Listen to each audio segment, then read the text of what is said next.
예, 하나님 말씀 봉독하겠습니다.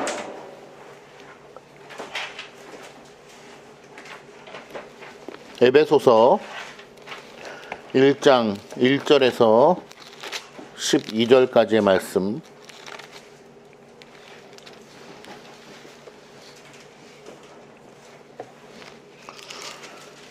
에베소서 1장 1절에서 12절까지의 말씀을 봉독하겠습니다. 신약성경 310페이지 정도에 있습니다.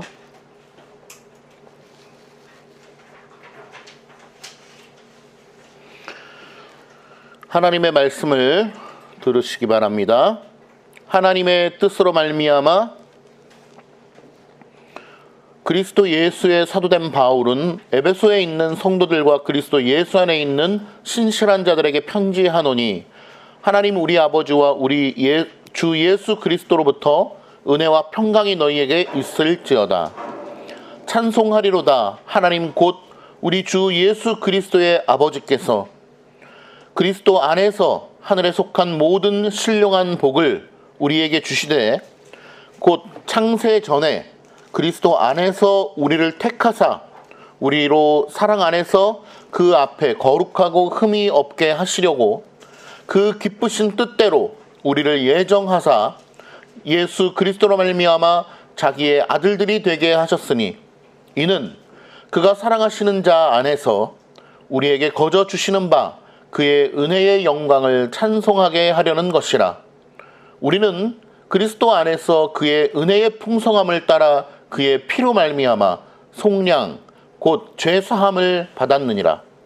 이는 그가 모든 지혜와 총명을 우리에게 넘치게 하사 그 뜻의 비밀을 우리에게 알리신 것이요, 그의 기뻐하심을 따라 그리스도 안에서 때가 찬 경륜을 위하여 예정하신 것이니, 하늘에 있는 것이나 땅에 있는 것이 다 그리스도 안에서 통일되게 하려 하심이라. 모든 일을 그의 뜻의 결정대로 일하시는 이의 계획을 따라 우리가 예정을 입어 그 안에서 기업이 되었으니, 이는 우리가 그리스도 안에서 전부터 바라던 그의 영광의 찬송이 되게 하려 하심이라. 아멘. 하나님, 이 시간 주의 말씀을 듣는 우리 모든 심령에 크신 역사를 간절히 바라오니, 우리 모두가 하나님의 말씀을 통하여 하늘의 영광을 배웁게 하옵소서. 예수님의 이름으로 기도드립니다. 아멘.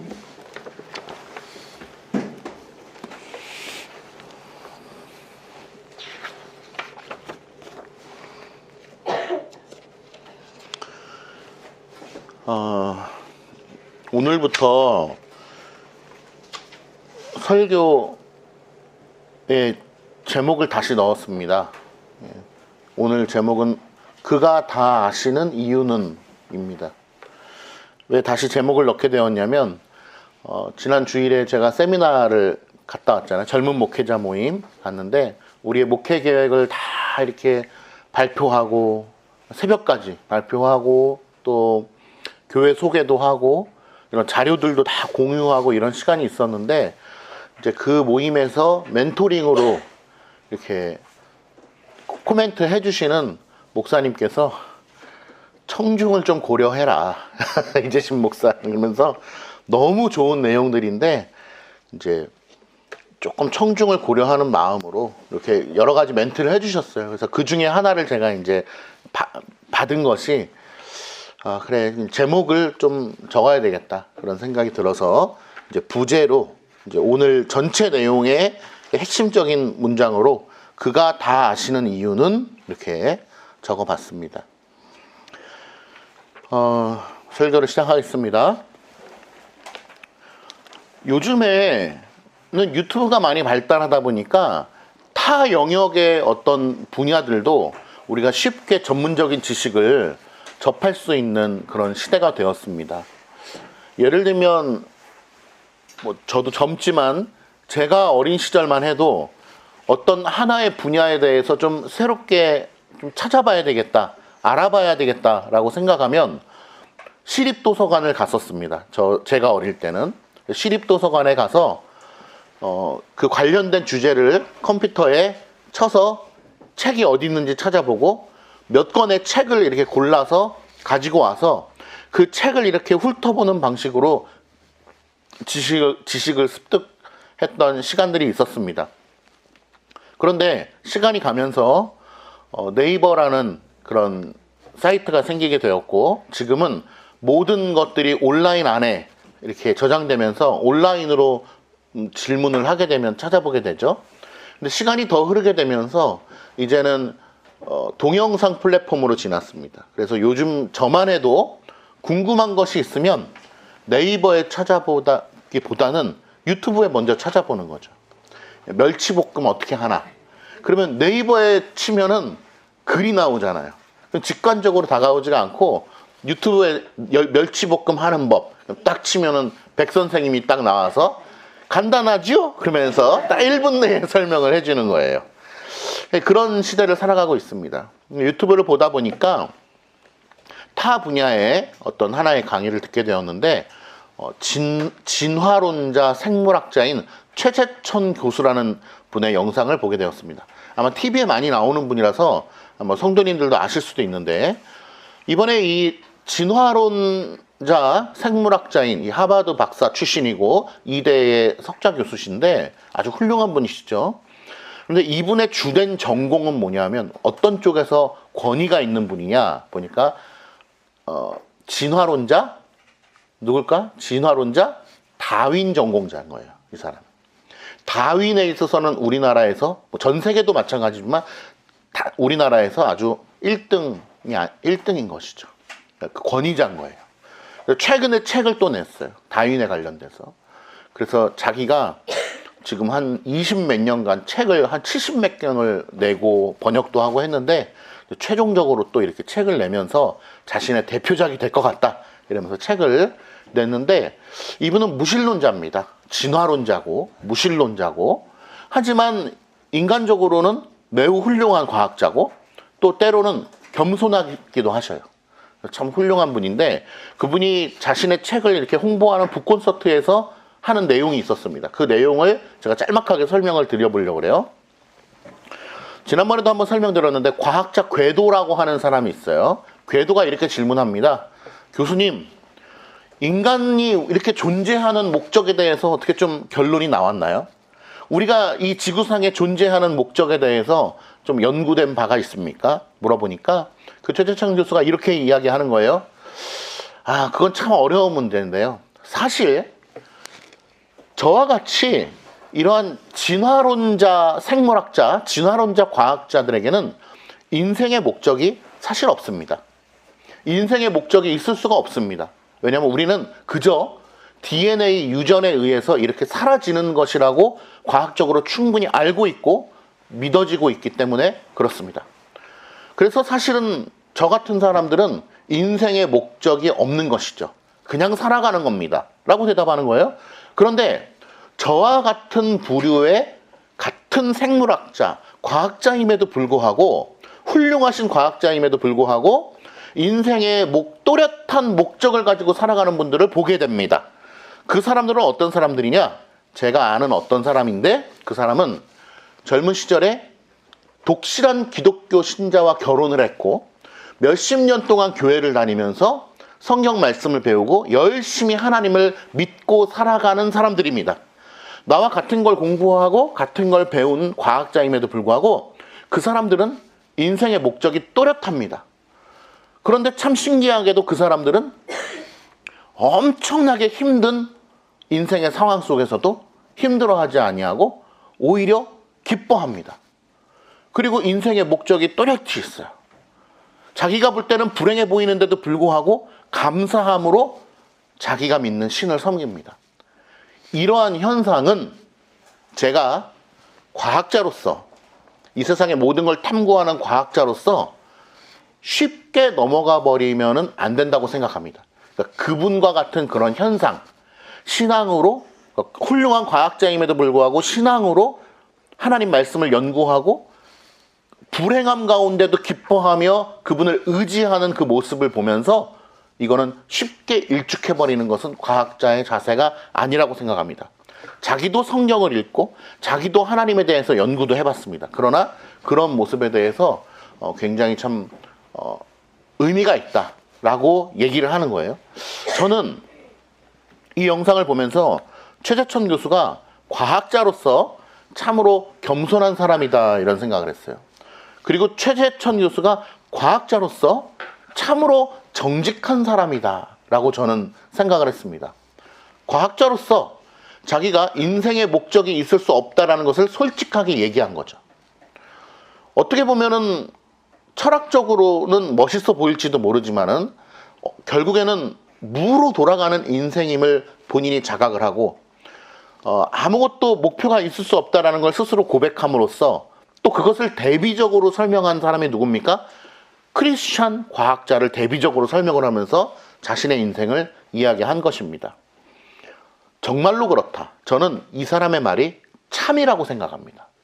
하나님을 알지 못하고 하나님에 대하여 아는 참된 지식이 없는 자에게는 인생의 목적이 있을 수가 없는 것이죠. 또렷한 것입니다. 하나님의 부르심을 입은 자들은 인생의 목적이 또렷해지는 것이고 하나님께 부르심을 입지 못한 자들은 정말로 인생의 목적이 없는 것이 분명하다. 그러므로 이 사회에 나타난 이 현상학을 이 과학자는 너무도 분명하게 파악하고 있다는 것을 제가 말씀드리고 싶은 겁니다.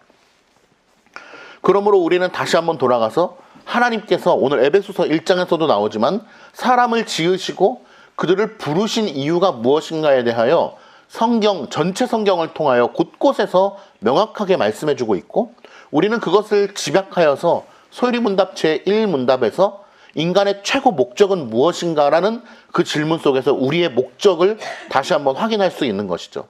우리의 목적은 내 안에서 솟아난 것이 아니고 하나님께서 우리를 지으심과 동시에 그 목적을 우리에게 부여해 주셨기 때문에 우리에게 목적이 있는 것입니다.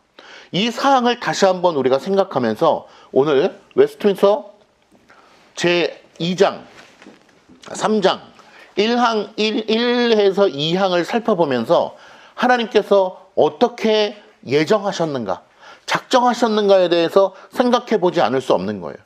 그러니까 우리는 최재천 교수라고 하는 무신론자, 진화론 과학자의 말을 통해서도 이 예정에 대해서 더욱더 확신을 갖게 될 수밖에 없는 것입니다. 무신론자의 어떠한 말을 통해서도 우리는 하나님의 예정과 작정 속에서 다시 한번 은혜를 누리고 더욱더 확신하게 되는 것이죠. 물론 1차적으로는 성경 말씀을 통하여 성령 하나님의 마음에 감동하심을 통하여 우리는 그 예정에 대하여 확신함을 얻게 되는 것이지만 거듭난 사람으로서 그러한 무신론자의 어떠한 말 한마디 속에서도 하나님의 예정을 다시 한번 확인할 수밖에 없는 것이죠. 그래서 오늘 본문을 다시 한번 살펴봄으로써 한번 우리 안에 허락해 주신 하나님의 예정과 작정의 믿음에 대해서 다시 한번 확인해 보려고 합니다. 예. 주보 3페이지 보시면요. 오늘 본문이 1항과 2항을 실어놨는데 한번 살펴보겠습니다. 하나님께서는 1항입니다. 하나님께서는 장차 있을 모든 일을 영원한 때부터 그 자신이 뜻하신 바. 자, 하나님의 작정과 예정은 언제 있는 것이냐? 영원전에 있는 거예요. 영원전에. 그러니까 어떠한 때가 있었다. 작정하신 때가 있었다. 혹은 하나님께서 아담과 하와를 만드시기 전에 작정하셨다. 그 직전에. 이런 말은 틀린 것이죠. 혹은 아담과 하와가 타락하고 나서야 그제서야 예수 그리스도에 대한 프로젝트를 세우시게 되었다. 이런 말들은 하나님의 전능성과 전지성을 다 무너뜨려 버리는 말입니다. 그러므로 하나님께서 모든 일을 계획하시고 작정하셨는데 그 언제냐? 이걸 뭐라고 표현하냐? 영원전에. 시간이 없는 겁니다. 영원이라는 말 자체가 벌써 시간이 없다라는 거예요. 그러니까 단어의 의미를 잘 알아야 되는 것이죠. 우리가 역전 앞 이렇게 안 쓰잖아요. 역전 앞이라고 하는 거는 말이 중복되는 거잖아요. 그리고 또 TV 보니까 또 그런 말도 하더라고요. 아나운서 손범수 씨가 바라겠습니다. 이런 말은 쓰면 안 된다는 거예요. 우리 사랑가족교회가 빨리 건축이 되어지기를 바라겠습니다. 이런 말은 쓸 수 없대요. 왜냐하면 바란다라는 말 자체가 미래형이기 때문에 바라겠습니다라는 그 희망사항을 섞어서 쓸 수 없다는 거죠. 바랍니다라고 끝내야 된다는 거예요. 자, 영원하다라는 말 자체가 뭐예요? 단어가 포함하는 것이 시간이 없다라는 거예요. 그러니까 우리는 자꾸 이 단어 속에 갇히기 때문에 영원하다. 하지만 언젠가는 그 옛날에 있었겠지. 우주 맨 끝에 언젠가는 있었겠지. 하나님이 세상을 지으시기 전에 100만 년 전에는 그걸 계획하실 때가 있으셨겠지라고 생각해서는 안 된다는 거예요. 하나님의 존재 자체가 영원하시기 때문에, 무한하시기 때문에 하나님께서 그걸 계획하신 때도 무한한 거예요. 영원 전에. 그렇게 생각을 하셔야 돼요. 그 자신이 뜻하신 바, 가장 지혜롭고 거룩하신 계획에 의하여 완전성을 얘기하는 거예요. 제가 어제 좀 멀리 좀 출장을 갔다 왔는데 갔다 오다가 휴게소에서 커피숍을 딱 가게 됐어요. 근데 커피숍 이름이 커피, 쉼표, 온전히 이렇게 되어 있는 거예요. 그래서 야, 이름이 참 좋다. 그래서 들어가서 내가 커피를 시켰는데 또 커피가 너무 맛있는 거예요. 차에서 먹으면서 왔는데. 근데 사장님한테 제가 여쭤봤어요. 이 온전이라는 단어는 교회에서 보통 쓰는 말인데 사장님이 크리스찬이시냐라고 물어보니까 그 직원들이 잘 모르겠다는 거예요. 우리 사장님이 교회 다니나? 모르겠네. 전혀 모르겠네요. 이렇게 얘기를 하더라고요. 근데 저는 그러지 않나. 온전이라는 말은 보통 교회에서 많이 쓰기도 하거든요. 그래서 자, 다시 본문으로 돌아가면 자유롭게, 변치 않게, 이 단어가 중요해요. 이 세상에서 온전히 자유로운 사람은 누구예요? 자유로우신 분은 하나님밖에 없어요. 우리가 인간이 자유롭냐? 자유롭지 못해요. 우리 아까 안수 집사님 잠깐 이렇게 또 그 건강에 대한 얘기도 했지만 사실은 숨조차도 우리는 내 맘대로 쉴 수가 없어요. 우리는 뭐 자유롭게 숨을 쉬는 것 같지만 병원에 가보세요. 장로님 일하시는 병원에 가보세요. 숨 혼자서 제대로 쉬는 사람이 없어요. 인간이 그런 존재예요. 자유롭지가 못해요, 인간은.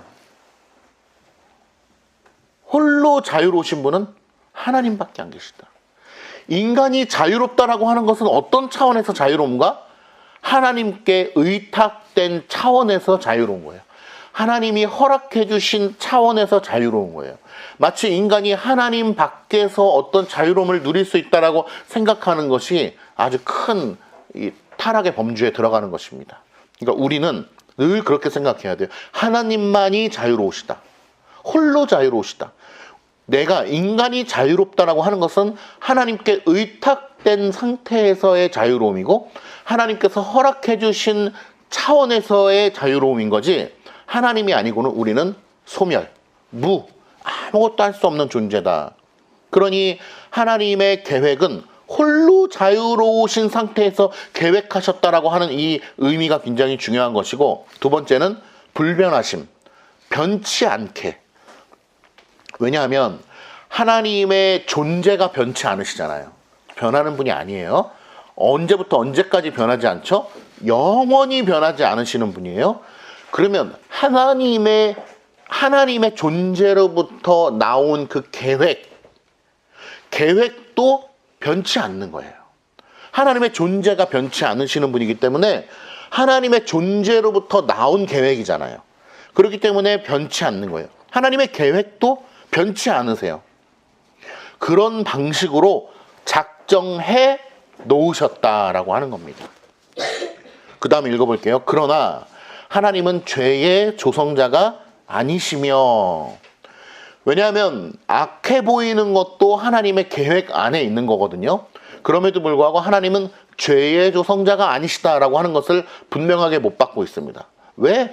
이 웨스트민스터 3항에서 1장에서 하나님의 성경관에 대해서, 말씀의 성경관에 대해서 이야기하고 2장에서 하나님의 존재에 대해서, 삼위일체에 대해서 얘기하고 이 3장 하나님의 작정에 대해서 이야기하는데 이것을 이렇게 언급하고 있는가? 하나님의 죄의 조성자가 아니시다. 왜? 그런 논란이 많기 때문에. 사람들의 이 자연스러운 생각 속에는 그러면은 하나님 나쁘시네. 왜 전쟁을 하나님께서 계획하셨어?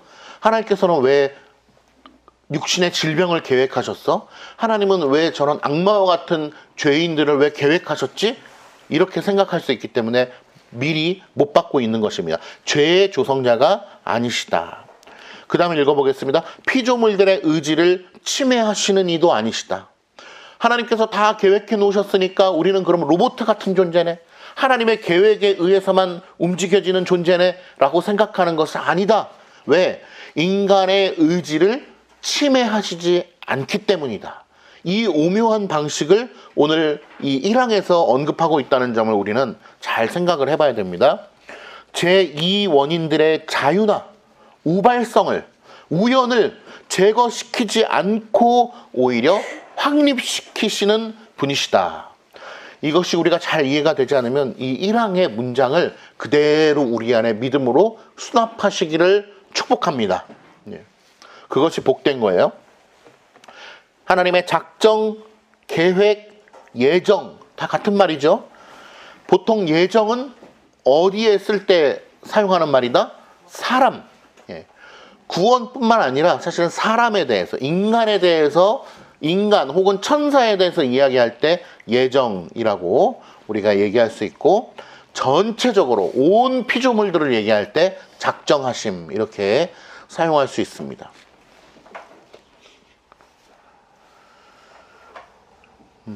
그렇다고 해서 뭐 작정이 더 큰 범주고 예정은 그 안에 들어가는 어떤 국소적인 범주다 이렇게 생각하기보다는 그냥 좀 그렇게 분류해서 생각을 하시면 될 것 같습니다.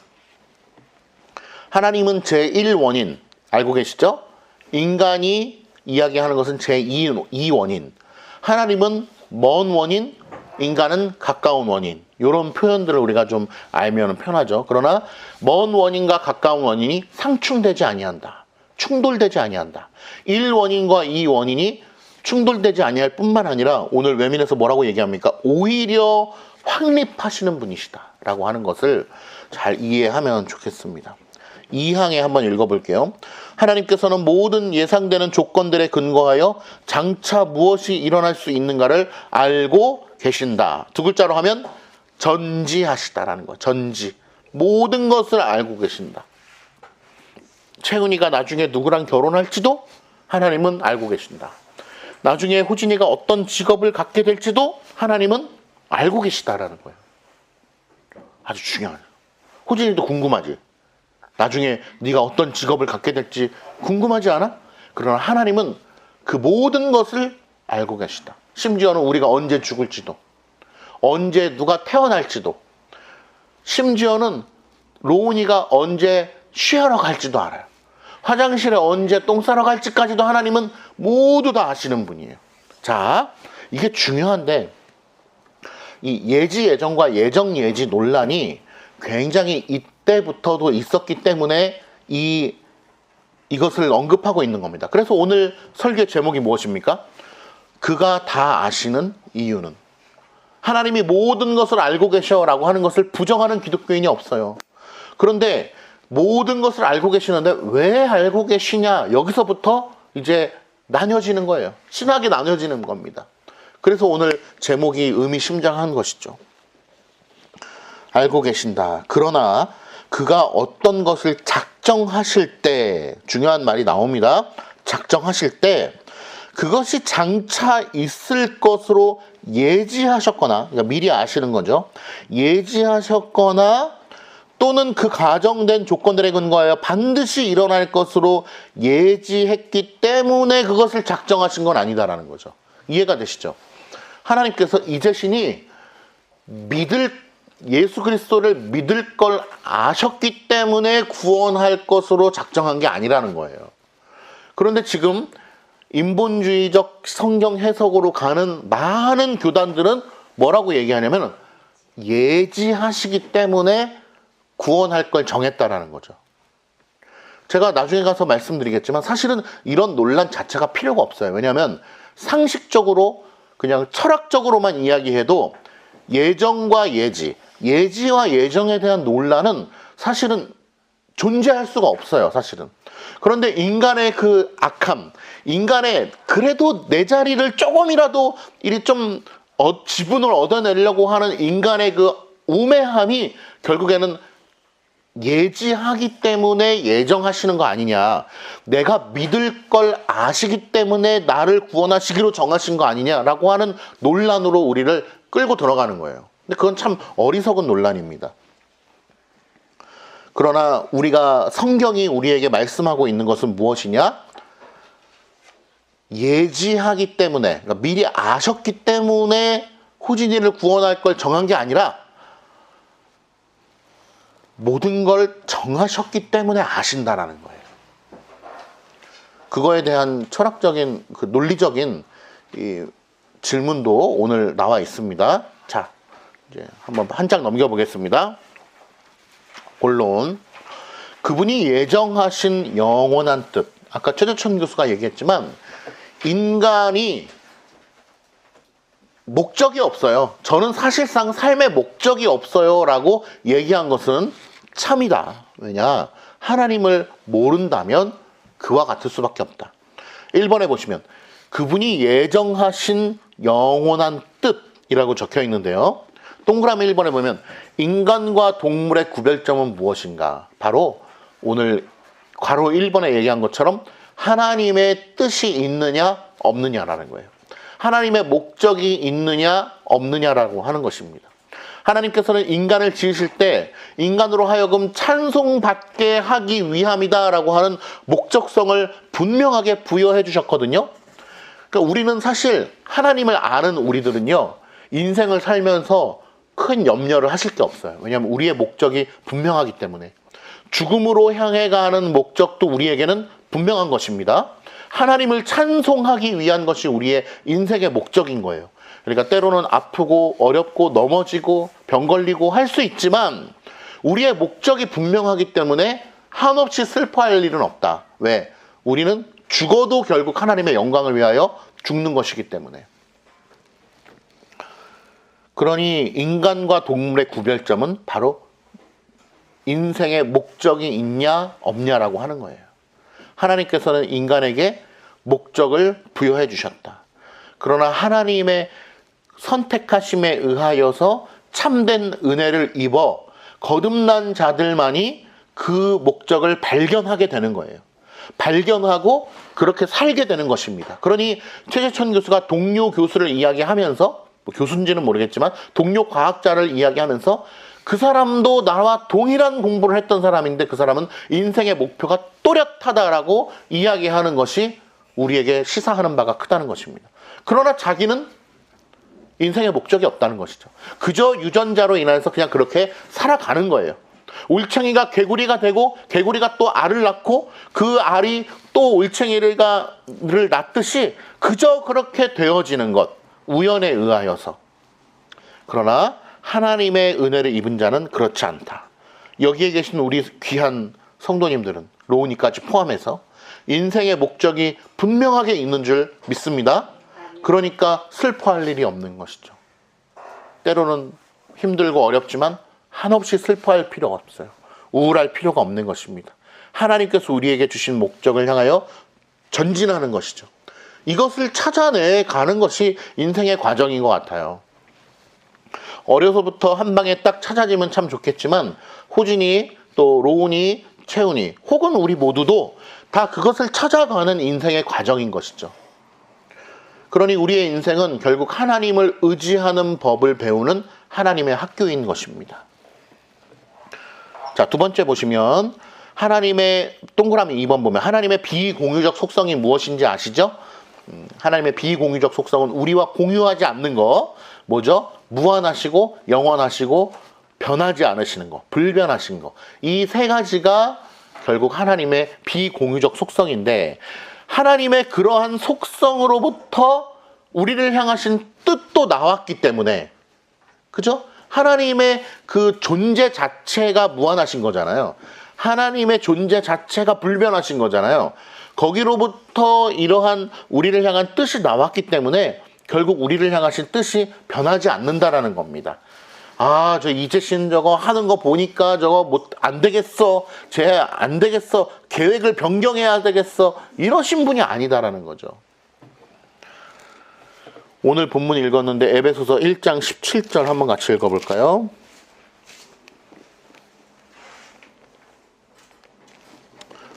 에베소서 1장 17절 한 목소리로 시작. 우리 주 예수 그리스도의 하나님 영광의 아버지께서 계시의 영을 너희에게 주사 하나님을 알게 하시고, 이것이 목표입니다. 우리를 지으신 목적이에요. 하나님을 알게 하는 겁니다. 하나님을 아는 참된 지식. 그러니까 어떤 사람들은 칼빈주의는 왜 하나님을 아는 지식 이래가면서 왜 지식적인 것만 강조하냐 이렇게 물어보는 사람이 있는데, 그렇지 않아요. 하나님께서는 성경 말씀을 통하여서 우리의 믿음이 곧 하나님을 아는 지식이라고 하는 것을 수차례 강조해 주셨습니다. 시험 공부하듯이 아는 지식이 아니라 하나님을 참되게 경험하는 것이죠. 알게 되는 거죠. 뭘 통해서? 말씀을 통하여. 그러니까 호세아 6장 6절도 그렇고 오늘 에베소서 1장 17절도 그렇고 하나님의 말씀과 성령을 통하여서 우리로 하여금 하나님을 참되게 아시기를 원하는 게 바로 인간의 그 최고 목적 아니겠습니까? 11절도 한번 같이 읽어볼까요? 1장 11절 시작. 모든 일을 그의 뜻의 결정대로 일하시는 이의 계획을 따라 우리가 예정을 입어 그 안에서 기업이 되었으니, 하나님의 예정 안에 우리가 모든 것이 다 귀속되어 있다. 동그라미 6번 보시면 6번 7번 보면은 너무나 잘 아시는 말씀이죠. 마태복음 10장 29절 말씀, 또 30절 말씀. 날아가는 참새 한 마리도 하나님의 허락이 없이는 떨어질 수 없다는 거예요. 요즘에는 요 말씀과 더불어서 요런 말도 합니다. 떨어져서 죽은 참새 한 마리도 하나님의 허락이 있으면 다시 날아가서 전깃줄 위에 앉는다는 거예요. 이 세상의 그 모든 것이 하나님의 허락이 없이는, 하나님의 계획이 없이는, 하나님의 작정이 없이는 이루어질 수 없다는 것입니다.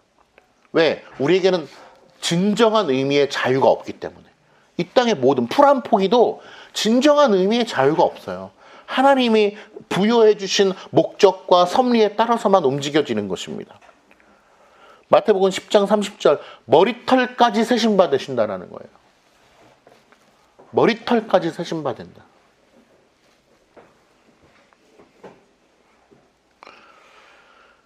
하루에 머리가 여러분 얼마나 많이 빠집니까? 머리털 몇 개 빠지는지도 하나님은 다 아셔요. 우리는 몰라도. 왜 그렇게 사소한 것까지 예를 들어가면서 하나님을 설명하려고 합니까? 머리털까지. 하나님께서 직접 예를 드신 거예요. 머리털. 우리의 머리에서 비듬이 몇 개가 떨어지는지도 하나님 아세요. 왜 더러운 거 가지고 예를 듭니까? 아니요. 그렇게 어떤 우리가 볼 때 그런 사소한 것까지도 하나님의 계획 아래 귀속되어 있다는 걸 말씀드리기 위함이에요. 왜 그러냐? 사람들은 계속해서 어떻게 되냐면 구원은 하나님이 정해놨다는 거 인정할게요. 그러나 이거는 우리가 그냥 하는 거죠. 이런 거 정도는 우리가 삶 속에서 하나님께서 자동적으로 돌아가게끔 이 메커니즘을 만들어 놓으신 거죠. 알고리즘을 만들어 놓으신 거죠. 그 안에서 우리가 자유롭게 그냥 살아가는 거죠. 오케이, 구원은 하나님이 정하신다는 거 인정. 그러니까 계속해서 어떻게 됩니까? 거기서 나오는 게 결국 알미니암주의고 웨슬레주의인 거죠. 아리우스주의가 나오는 거고 펠라기우스주의가 나오는 거예요. 계속해서 인간의 영역을 가져가려고 하는 것입니다. 그렇기 때문에 극단적인 예를 들어가면서까지도 하나님의 영역 안에 있다는 거예요. 하나님의 절대 주권 아래 있다는 거예요. 그러니까 이 세상에서 많은 성도님들이 교회를 정하고 막 그래야 될 텐데, 앞으로 많은 사람들이 만약에 이 아파트에 사람들이 입주를 하게 된다면 어떤 사람들은 교회를 고를 거 아니에요. 교회를 고르는 그 기준이 있을 거 아닙니까? 많은 사람들이 뭐 여러 가지를 생각하겠죠. 뭐 건물도 생각하고 환경도 생각하고 그 안에 있는 사람들이 얼마나 나를 환영해 주는가 이런 것도 생각하고 여러 가지를 생각을 할 텐데, 제가 강조하고 싶은 건 그래요. 우리 성도님들에게 이러한 하나님의 절대 주권을 강조하느냐 안 강조하느냐가 굉장히 중요한 밑거름이 된다는 거예요. 절대 주권. 근데 이것을 강조할 수가 없어요. 인간으로서는. 왜? 안 맞거든요. 상식적으로 안 맞기 때문에 이것을 계속해서 절대적인 주권을 강조할 수가 없고, 그래도 이거는 우리가 하는 거죠 라고 하는 방식으로 가져가는 거예요. 처음에는 조금만 가져갑니다. 아주 작은 것만. 그러나 점점 해서 구원까지도 내가 가져가는 거예요. 내가 주님 믿겠습니다 라고 해야 주님께서 우리를 구원해 주시는 거죠 라고 하는 전능성에 대하여 다른 방식으로 이해를 하는 거죠. 요즘에 교회들 가보면 그런 교회들이 많이 있어요. 찾는 이 중심 혹은 구도자 중심. 교회의 모든 시스템이 구도자 중심, 찾는 이 중심으로 돌아가는 거예요. 그러니까 우리 성도님들이 중요한 것이고 하나님 앞에 예배를 드리는 것인데, 누군가 한 명이 구도자가 온다 혹은 이렇게 하나님을 알지 못하는데 교회에 한번 방문했다 그러면 그 사람을 위해서 모든 것이 시스템이 맞춰지고 그 사람을 위해서 하는 거 방식, 어떤 마음인지는 알죠. 우리도 역시 한 사람이 오면 너무 귀하기 때문에 그러한 마음으로 그분을 환영하고 사랑해야 될 것입니다. 그러나 그러한 마음이 주객이 전도되게 되면 어떻게 됩니까? 하나님은 온데간데 없게 되는 거예요. 그러면은 성경에서 말하는 거와는 별개로 성도들이 기뻐하면 해야죠. 이게 목회 방침이 되는 거예요. 은혜가 되는 것 같으면 해야죠. 이게 목회 방침이 되는 거죠. 그것이 성경에서 말하는 너무나 위험한 부분들 아니겠어요? 자, 괄호 2번 주보 4페이지 밑에 보시면 사람들의 자유로운 행동들도 하나님께서 예정하신 것이냐, 이걸 질문하는 겁니다. 사람들의 자유로운 행동도 하나님께서 예정하신 것이냐? 결론적으로 말씀드리면 맞죠. 우리가 볼 때는 자유로워 보이나 사실은 자유로운 것입니까? 아니라는 걸 말씀드리고 있는 거죠. 제가 하고 싶어서 한 건데요. 제가 우리 오늘 식사 주제는 천년집입니다. 요즘 오늘 식사 제목은 천년집. 어떤 느낌이 드세요? 호진아, 어떤 느낌이 들어? 천년집 하니까. 천년. 뭔가 오래 살 것 같은 느낌이 들지 않아요? 천년집으로 식당을 정했는데 그거는 제가 정한 건데요. 근데 내가 정했죠, 물론. 그러나 나의 그 결정도 하나님께 귀속된 상태에서의 결정인 거예요. 하나님께서 이거는 예정하신 게 아니죠, 내가 정한 건데 라고 해버리면 안 된다는 거예요. 그게 왜 위험하냐? 점점 이거는 내가 한 거죠. 저거는 내가 한 거죠. 이거 구원도 내가 받고 싶어서 주님을 믿었기 때문에 나를 구원해 주시는 거죠 라고 생각하게 된다는 거예요. 그러니까 사소한 것까지도 하나님의 예정으로 돌려 하나님께 영광을 올려드리는 자세가 얼마나 중요한 것인가. 그러나 우리의 결정과 상충되지 아니한다. 우연과 우발적인 것과 상충되지 아니한다라고 하는 것을 말씀을 드리는 것입니다. 자, 동그라미 1번에 보면 마태복음 18장 7절에 보면 이런 말씀이 있어요. 실족해 하는 일이 없을 수는 없으나, 왜죠? 하나님의 예정 가운데 있는 일이기 때문에 반드시 일어나기 때문이죠. 없을 수는 없으나 실족해 하는 사람에게는 화가 있다. 무슨 말을 하는 거냐면요, 하나님의 예정 가운데 있지만 네가 하고 싶어서 한 거잖아. 그렇기 때문에 이 일은 반드시 일어나는데 이거에 대한 죄책은 네가 가져가는 거예요. 그러니까 어떤 사람들이 이런 주장하잖아요. 내가 죄를 짓게 된 것도 결국 하나님의 계획 안에 있는 거니까 하나님이 책임져야 되는 거 아니냐라고 하는 것은 굉장히 아이러니한 거예요. 만약에 이 사람의 주장대로라면 나는 하고 싶지 않은데 로봇처럼 내가 움직여진 거 아닙니까? 라고 하는데 사실상 그렇지 않잖아요. 자기가 하고 싶어서 한 거잖아요. 좀 어려울 수도 있는데 그래요. 제가 지금 만약에 여러분들 보고, 우리 성도님들 보고 왼쪽으로 갈지 오른쪽으로 갈지 정하십시오, 당신이 하고 싶은 대로 하십시오 라고 하면은 할 수 있어요, 없어요? 할 수 있죠. 채은이에게 네가 하고 싶은 대로 해. 네가 왼쪽으로 갈 건지 오른쪽으로 갈 건지 정해 라고 하면은 정할 수 있단 말이에요. 그렇죠? 상충되지 않아요. 그러므로 만약에 어떤 누군가가 하나님께서 계획하셨기 때문에 내가 죄를 진 것도 결국 하나님 때문이 아니냐라고 하는 것은 결국 나는 무슨 로봇처럼 움직인다라고 하는 것을 스스로 얘기하는 것인데 현실적으로 그렇지가 않잖아요. 그렇기 때문에 이 말이 자체가 성립이 안 되는 것이죠. 그러면 오늘 이 말씀에는 무엇을 우리에게 시사하고 있냐? 그 소문자 로마 1, 장래일의 발생의 확실성입니다. 다 인정하시죠? 하나님께서 계획하셨기 때문에 반드시 일어난다. 우리 집사님의 미래에 일어날 어떤 일을 하나님께서 계획하셨기 때문에 반드시 일어난다. 이거 믿으시죠? 요건 아마 웬만한 기독교인들은 다 믿을 거예요. 두 번째, 그 행위를 행하는 자들은 자유롭게 그렇게 할 것이다. 이것도 다 믿으시죠? 나는 진짜 하기 싫은데 억지로 지금 로봇처럼 막 내 팔이 가고 있네. 이런 거 아니죠? 그렇기 때문에 자유로운 행동 속에서 한 것이기 때문에 그거에 대한 죄책이 따른다고 얘기하는 겁니다.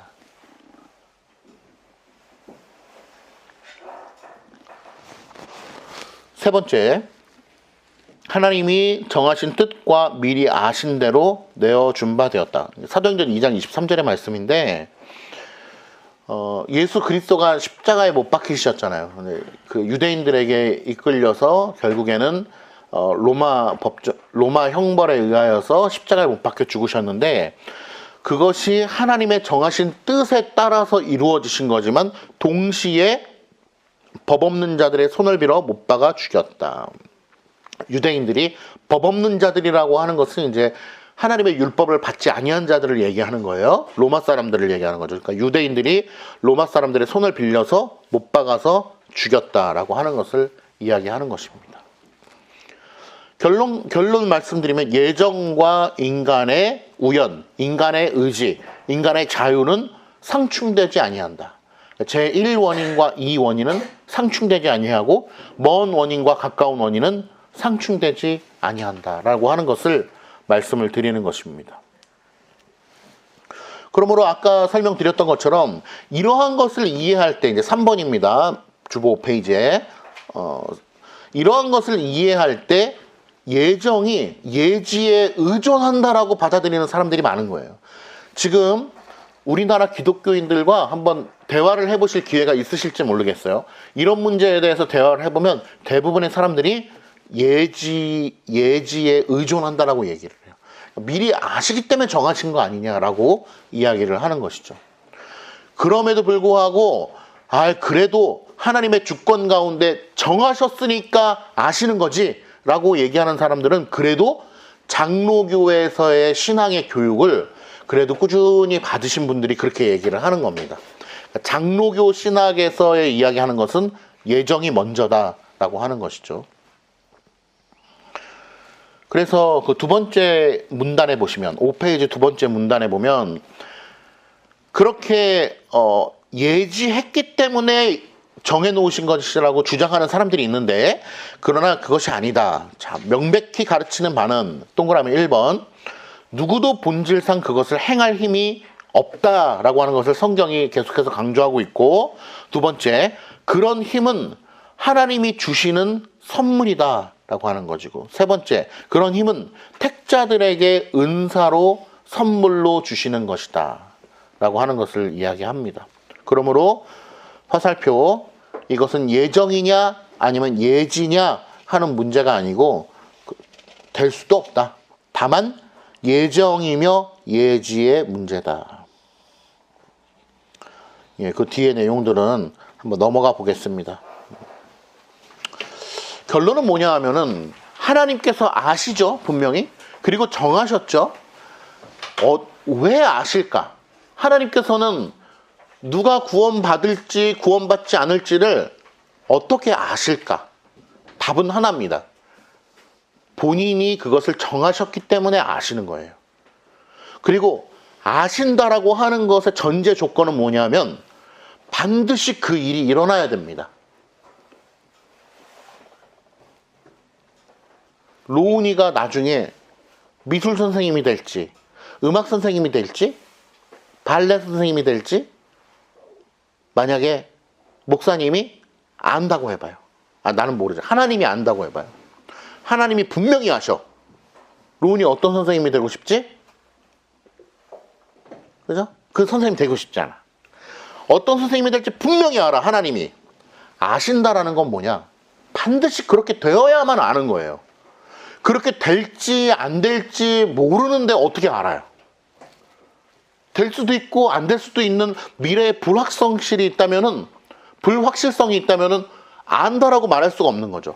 그러나 하나님의 전능하신 그 예지가 있으시다면 반드시 그렇게 되어야 되는 거예요. 반드시 그렇게 되기 위해서는 어떻습니까? 반드시 예정돼 있어야 되는 거예요. 그렇게 될 것이라고. 그러면 예정한 자만이 그렇게 될 거를 알 수가 있는 거예요. 예를 들어서 하나님이 정하셨는데 제가 알 수가 있습니까? 없잖아요. 그렇게 정하신 분만이 알 수가 있는 거고, 정해야만, 반드시 그렇게 돼야만 알 수가 있는 거예요. 그러니까 이 예정 예지에 대한 문제는 사실은 논란이 있을 수가 없는 거예요. 상식적으로, 논리적으로도. 반드시 예정 예지입니다. 우리가 강조하는 것은 예정과 예지다. 예정이 먼저다라고 하는 것을 믿음으로 잘 받을 수 있기를 바랍니다. 6페이지의 두 번째 문단에 보시면 택함 받은 자들이 그 앞에 거룩하고 흠이 없게 될 것과 그들이 성령의 거룩하게 하심과 진리를 믿는 믿음을 경험하게 될 것을 미리 알고 계시다. 그러나 그것은 그가 창세전에 그리스도 안에서 우리를 택하셨기 때문에 예지할 수 있는 것이다. 그 다음 문단 한번 같이 읽어볼게요. 시작. 그의 예정은 그가 예지하고 있는 거룩함의 원인이 된다. 우리가 믿게 될 것을 예지하고 있기 때문에 그가 우리를 선택하시는 것이 아니고 그가 우리를 선택하셨기 때문에 우리가 믿게 될 것을 그가 예지하고 있는 것이다. 이런 까닭의 행위가 전적으로 배제되는 것이다. 만약에 예지가 먼저 오면요, 아시기 때문에 정했다라고 하면은 그때부터 행위가 들어갑니다. 왜? 내가 이렇게 믿을 걸 하나님이 아셨죠? 내가 이렇게 믿을 것을 아셨죠? 벌써 행위가 들어가는 거예요. 내가 전제로 들어가는 거예요. 나의 어떤 행위가. 그렇기 때문에 하나님의 예정만이 우리의 어떤 행위가 공로로 들어가지 않을 수 있는 겁니다. 절대 예정만이 우리의 행위가 공로로 안 들어가는 거예요. 그러니까 장로교 신앙만이, 개혁주의 신앙만이 공로를 배제하는 거예요.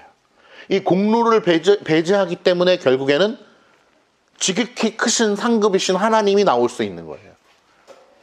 하나님만이 지극히 크신 상급 되는 거지, 그거 말고 우리 천국에 내 집이 따로 있고, 내가 전도를 많이 했으니까 누구보다 집이 더 크고, 이렇게 되면은 상급이 되어지게 되면은 결국 내 공로가 들어가는 거고, 하나님만이 지극히 큰 상급이 아니에요. 하나님도 상급이고 내 집도 상급이고 돈도 상급이 되는 거죠.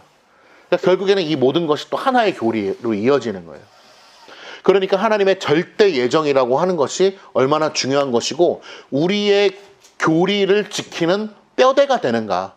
이 뼈가 무너지면 결국 몸이 다 무너지는 거잖아요. 하나님의 예정이라고 하는 것이 결국 우리의 몸을 유지해주는 코어 뼈대와 같다라고 하는 것을 우리가 잘 알아야 됩니다. 한 분 선교사님을 소개하고 마치도록 하겠습니다. 루비 캔드릭 선교사님이라고 하는 분이에요. 여자분입니다. 루비 캔드릭. 이 루비 캔드릭은 이런 유명한 말을 남겼습니다. 1000개의 목숨이라도 나에게 주어진다면 조선을 위하여 바치겠다라고 했던 조선시대 1907년. 1907년이 어떤 해인가 보니까 우리나라가 이제 강제로 한일 합방이 되고 그런 시기예요. 그 시기에 우리나라에 들어와서 9개월 만에 우리나라에서 순직한 여자 20대 초반에 24살의 여 선교사입니다.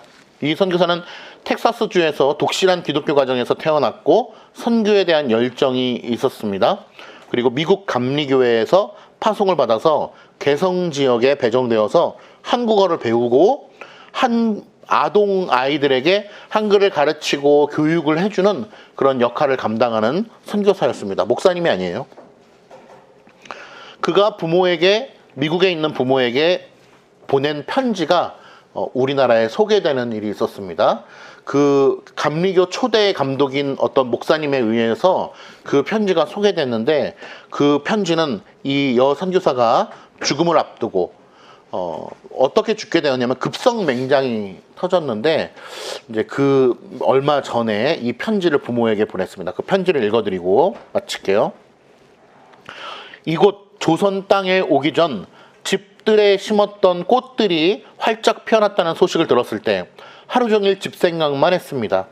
내년 봄이 되면 내가 심은 노란 꽃으로 덮여 있겠군요. 아버지, 어머니, 이곳 조선 땅은 참으로 아름다운 곳입니다. 모두들, 여러분, 조선 땅이 아름다운 곳이었을까요? 모르겠어요. 얼마나 아름다웠을지. 굉장히 불편하고 그랬을 텐데 아름다운 땅입니다. 모두들 하나님을 닮은 사람들 같아요. 저는 이 땅에 저의 심장을 묻겠습니다. 바로 이것은 제가 조선을 향해 가지는 열정이 아니라, 제가 이걸 말씀드리려고 그래요. 1000개의 심장이 주어진다고 하더라도 조선 땅에 내 심장을 묻겠다라고 고백하는 이 여선교사가, 이것은 내가 조선을 향해 가지는 열정이 아니라 하나님께서 조선을 향해 가지는 열정이라는 것을 깨달았습니다. 아버지, 어머니 사랑합니다. 그리고 1907년에 들어와서 1908년에 급성맹장염에 걸려서 하나님을 부르심을 받게 되었고, 그 나이가 25살이었습니다. 그리고 그는 모교회의 텍사스 청년들에게 10명씩 5명씩 조선에 와서 복음을 전하러 와주기를 바란다 라고 하면서 이 내용을 고향 부모님에게 전하게 되었습니다. 저는 비록 감리교 선교사지만 이것은 내 열정이 아니라 하나님의 열정이다라고 고백하는 이 귀한 믿음의 고백, 그리고 그 어린 나이에 조선 땅을 향하여 아름답다고 표현하고 하나님을 닮은 사람들 같다라고 이야기를 하면서 복음의 구령의 열정을 불태웠던 그 선교사의 열정을 볼 때, 이 선교사도 귀한 분이고 우리가 귀감으로 삼아야 되고 존경받아야 될 마땅한 믿음의 조상이지만, 이 스토리를 통해서 저는 다시 한번 하나님의 절대 주권과 예정을 통하여 하나님 앞에 영광을 올려드리고 싶은 겁니다. 하나님의 예정이 아니고는 어떻게 이런 일을 감당할 수 있었을까요? 본인이 자유롭게 감당했다고요? 아니요. 이것을 감당하게 하신 분은 오로지 하나님이시다. 하나님께서 이 여선교사의 그 심령을 들어 쓰셔서 그것을 감당하게끔 하셨고, 미국의 텍사스에 있는 자기 모교회 청년들을 감동하게 되었고, 그것을 유 목사라고 하는 그 감리교 목사를 통하여서 한인교회에, 미국 한인교회에 소개되고, 그 내용들이 한국까지 소개되어서 결국 양화진, 우리가 갔었잖아요. 양화진에 묻혀있는 그 묘비 속에 나에게 1000개의 목숨이 주어진다면 그 모든 목숨을 조선 땅에 바치겠다라고 하는 묘비명이 써진 이 사건을 보면서 우리는 오늘 웨스트민스터 사망 3장에 1, 2항에 쓰여져 있는 이 귀한 하나님의 작정과 예정의 섭리를 보면서 다시 한번 하나님 앞에 영광을 올려드리게 되는 것입니다. 기도하겠습니다.